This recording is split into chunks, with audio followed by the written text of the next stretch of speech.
My unpopular opinion is to cut people off, child, but do what works for you. So I always question why I attracted the same type of female friends. I felt like I was protecting myself by just having no expectations in friendship, and that translated to me just being around like a lot of selfish people. I was textbook Miss Independent. I never asked anyone for anything. I literally thought by not having expectations, I just would protect myself from disappointment. And that translated into me literally being a magnet for some of the most selfish, self-absorbed people on the planet. Subconsciously, I probably felt like I just wasn't worthy. And people can smell that a mile away. I know this is going to seem super cliche, but if you cannot receive, it is quite reflective of the way that you feel about yourself. And when I say receive, I'm not just talking about things. Like, I'm talking about receiving compliments, praise. I would deflect all the time. I just couldn't receive, child. I would literally combat a compliment with like, oh, I got it on Amazon. Girl, that was $10. This is so old. That sound like you.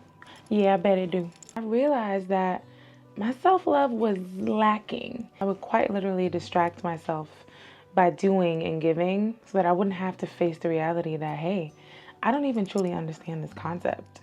And in being alone and again having to rebuild community here in this city, I had to work on my self-esteem, my self-love, my self-respect, my self-worth, and that quite literally helped me to be able to receive. Now, I haven't fully healed. I'm not there. This is a journey, child.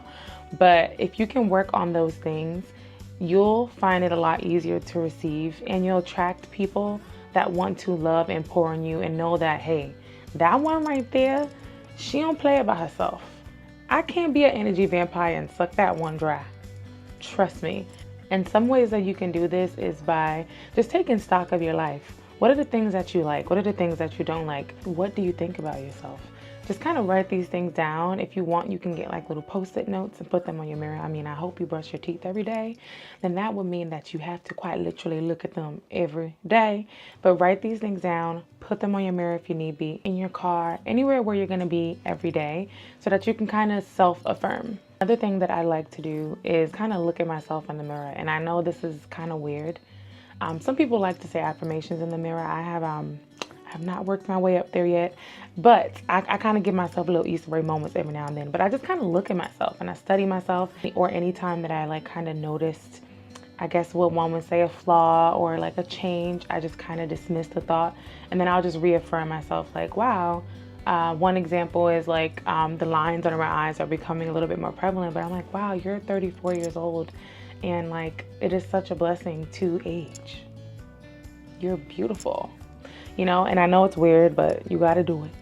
You got to do it. You also have to take stock of the people in your life that don't make you feel loved, because if you have these people in your life, in your energy, sucking and draining you dry, it is going to be hard to kind of keep your battery charged. So my unpopular opinion is to cut people off, child, but do what works for you. If you have to demote, if you have to put people in certain places to protect your energy, you do that. But if you quite literally feel like someone is not pouring into you and there's kind of this negative energy or cloud, or you feel drained or depleted after being with them, that's when you tap into that self-worth and say, hey, I don't have to be friends with this person, or I don't have to be in a relationship with this person. Like, this is my movie. I'm the main character here.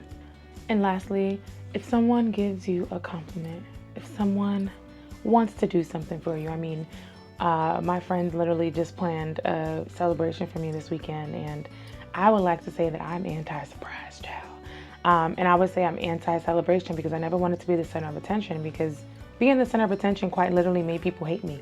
Like, I would just show up and people would hate me for that. So I was like, you know what? I'm going to do everything in my power to not be the center of attention.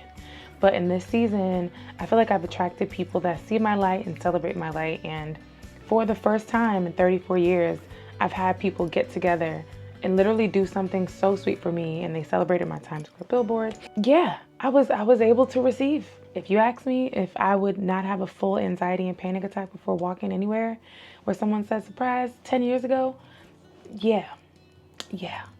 So just sit in like the discomfort, sit in what feels uncomfortable, and just realize it's really not that deep. It's not that serious. I know that you can do it because I did it and I'm doing it. And I know it's cliche, but the more that you love yourself, the more you attract love and light to you. If you don't love yourself, the people around you, they know. I also want you to get on Canva or any one of those apps, child, and change your iPhone wallpaper. And I want you to put, I am worthy of love. I am open to receiving. I deserve to be loved. That's it. Every time you open up that phone, you're going to see that thing right there. Well, this is me and my husband. Seeing that every day, multiple times a day, is just going to reinforce that belief. And it works, y'all. I'm telling you, it works. Anyway, I'm so excited for this journey, for you, for me. We can do this, y'all. We can do it. And I love you, and I'll see you on the next video.